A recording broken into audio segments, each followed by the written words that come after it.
Hello à tous, ici Fuxilax et aujourd'hui on se retrouve pour une nouvelle vidéo sur des histoires d'horreur. Alors aujourd'hui nous allons tout simplement, je vais tout simplement raconter des histoires d'horreur. Alors c'est un nouveau concept, je l'ai inventé il n'y a pas longtemps, tout simplement. Du coup, je vais vous raconter 3 histoires d'horreur, comme vous avez pu le voir dans le titre. Et let's go. On va commencer avec la première histoire qui est le pêcheur à vélo. Ouh. On va cliquer dessus.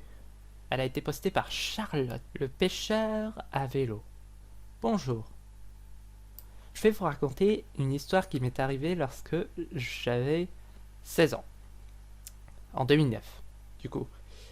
C'est vrai que ça date un petit peu 2009. C'est à peu près il y a 11 ans, exact. Ayant toute la famille dans le nord de la France et moi clermontoise dans l'Auvergne, parfois l'été j'allais dormir chez mon oncle qui vivait donc à Calais. Un soir, après une soirée avec mes amis, vers 5 heures du matin, je rentrais donc avec 2 d'entre eux, car ils m'ont proposé de me ramener car on rentrait à pied. Je leur dis de me laisser ici, que j'allais juste tourner à droite au bout de la rue, et que je suis arrivé et qu'ils n'avaient pas besoin de faire un détour étant donné que j'étais presque arrivé. On se dit au revoir. Je marche donc avec mes petits talons, et là je vois au loin un homme arriver sur un vélo. Jusque-là, rien d'anormal. En effet. Je continue. Ma route, c'était une grande ligne droite. Ok. Et arrive le moment où il arrive à mon niveau. Je le regarde, avec une canne à pêche sur le dos. Le mec a une canne à pêche sur le dos, tout à fait normal. Habillé en pêcheur avec son ciré vert. Et là, je me rends compte que il me regarde avec un sourire. Mais pas un sourire gentil. Un sourire fou. Il passe à côté, et là il éclate de rire. Un rire horrible, et il crie en rigolant, super fort. Au feu, je fais demi-tour, et je t'attrape. Vous allez me dire, mais pourquoi tu as pas couru, Charlotte, punaise? C'est ce que tout le monde m'a dit par la suite, mais j'arrivais même plus à marcher, j'étais terrorisé. Mon corps ne répondait plus. Et au moment où je me retourne, je le sens attraper mon bras, toujours avec son sourire de taré. Et là, dans ma tête, ça a été un gros déclic. Et je me suis dit, Charlotte, c'est lui ou toi? Donc, il m'a attrapé le bras, et là, mon corps a tout de suite réagi. Je l'ai poussé avec mon corps, car, par chance, il était encore sur son vélo. Il est donc tombé, je l'ai roué de coups de pied avec mes talons, autant que je pouvais. Et il rigolait au sol, encore et encore. Et là, je me suis dit, barre-toi. J'ai couru en pleurant, paniqué. J'osais pas me retourner. Arrivé chez mon oncle, après avoir galéré à ouvrir la porte tellement je pleurais, mon oncle est sorti de sa chambre. Et après avoir raconté que je m'étais fait agresser, il a couru dehors pour le choper. Et on ne l'a jamais retrouvé. Aujourd'hui, je ne rentre plus jamais seul, même si je suis à une rue. J'ai encore son rire et son sourire dans ma tête. Ok. Très incroyable cette première histoire. On commence très chaudement avec une histoire de kidnapping à 5 heures du matin. Alors, c'est vrai que à 5 heures du matin, il n'y a pas beaucoup de monde qui vont dans leur rue à 5 heures du matin. Mais quand même, là, c'était une situation assez grave. Parce que le monsieur, on ne sait pas ce qu'il avait comme intention de faire si il l'aurait attrapé, tout simplement. Bon, bref, en tout cas, c'était une histoire assez choquante. Voilà. Du coup, on passe à la prochaine histoire. Peur en Islande. Bonjour tout le monde. Aujourd'hui, j'aimerais vous raconter une histoire qui s'est passée en mars 2020, pendant mes vacances en Islande. Nous étions deux lors de ce voyage, mon père et moi. Pour poser le contexte, nous étions dans les rues de Reykjavik, la capitale. Nous étions dans une rue assez large avec la route au milieu, du coup, hein, je te corrige, désolé. Cette rue était en pente et était régulièrement coupée par les plus petites rues perpendiculaires. Voilà. Nous étions donc en train de descendre la rue plutôt large quand soudain un homme passe à côté de nous et me regarde fixement. Je n'ai pas vu son visage de suite, étant donné qu'il portait un sweat à capuche. En premier lieu, on ne s'inquiétait pas. Mais ça commence à devenir plus inquiétant lorsque l'homme, marchant désormais devant nous, se retrouve régulièrement pour nous regarder. Nous suit régulièrement, non ouais. Peut-être que c'est une histoire traduite, hein, donc voilà. Je pense que vous allez comprendre quand même. Puis l'homme arrive au niveau d'un passage piéton. Et c'est là que nous avons compris que quelque chose n'allait pas. L'homme ne traverse pas, mais au contraire, il s'arrête devant le passage piéton. Il se retrouve vers nous, et nous fixe tout en fouillant dans la poche de son sweat. Nous échangions un regard avec mon père, donc c'est le fils qui raconte l'histoire, et il me chuchote que nous allons passer à côté de l'homme, comme si de rien n'était, sans le regarder. Quand on l'aurait dépassé, on accélérera pour le fuir. C'est donc ce qui s'est passé, nous l'avons dépassé, mais au moment d'accélérer, nous avons entendu l'homme marcher de plus en plus vite. Pris de panique, on tenta d'accélérer encore plus, mais le verglas à terre nous empêchait d'aller plus vite. Il y avait des risques de tomber, vu que la rue était en pente. Puis d'un coup, plus rien. On n'entend plus de pas derrière nous. L'homme était parti, rentré dans une résidence avec plusieurs hauts immeubles. Avec cette frayeur, nous avons quand même décidé de continuer à visiter la ville. Mais quand on est rentré à notre appartement de location, nous avons eu encore plus peur.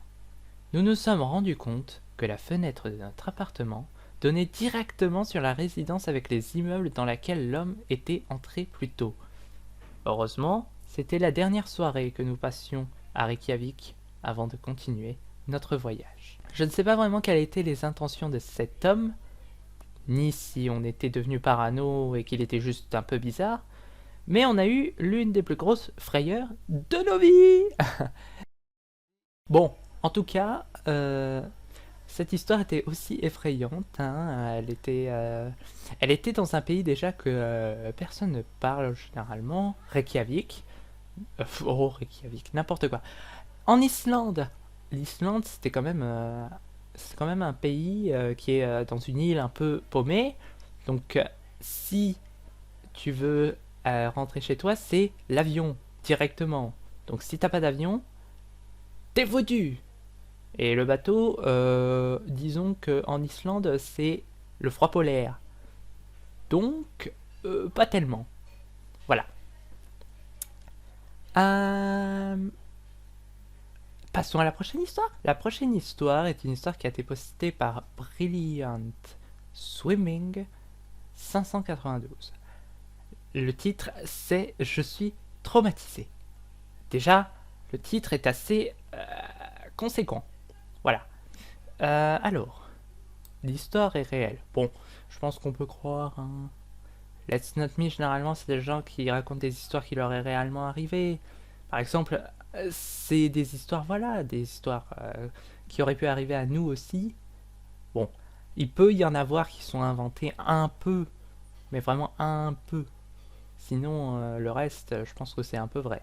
Enfin, à vous de croire ou pas, en tout cas, moi, ça dépend. Voilà. Alors, je m'appelle Lucas, j'ai 17 ans, et ce que je vais vous raconter s'est passé en janvier 2021. Oh, c'est pas si vieux que ça, en vrai c'est un peu récent. C'est cette année quoi. Alors que je suis en apprentissage en cuisine, je me suis retrouvé sans lieu d'apprentissage à cause d'une inondation dans ma ville. Pendant 2 semaines, j'ai cherché et j'ai fini par trouver. Au même moment, ma mère devait partir 2 semaines en voyage pour le Portugal. Pour le travail, au Portugal, pardon. Je me suis alors retrouvé seul pendant 2 semaines. La première semaine se passe bien.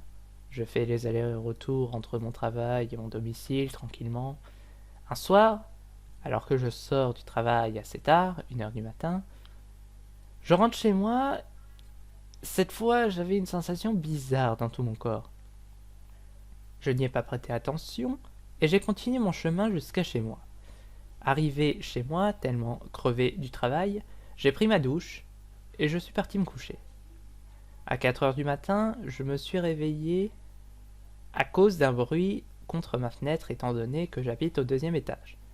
Je me sentais assez confiant, donc j'ai basculé ma tête par la fenêtre et à ce moment-là, j'ai observé le pire truc possible. Un homme qui devait avoir la vingtaine d'années jetait des cailloux à ma fenêtre. Avant même qu'il ne jette un autre caillou, j'ai compris que cet homme n'était pas normal. Je me suis donc réfugié derrière la porte d'entrée avec un de mes couteaux de cuisine, si jamais je devais me défendre.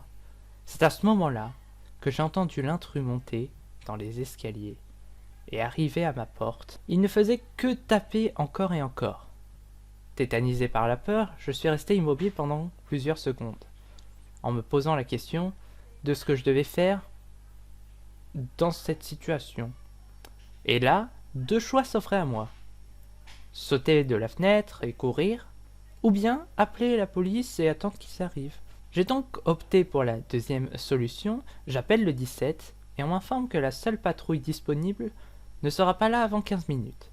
J'ai donc attendu pendant ces longues minutes la police avec un inconnu de l'autre côté de ma porte, qui ne faisait que taper. À l'arrivée de la police, l'homme était encore là.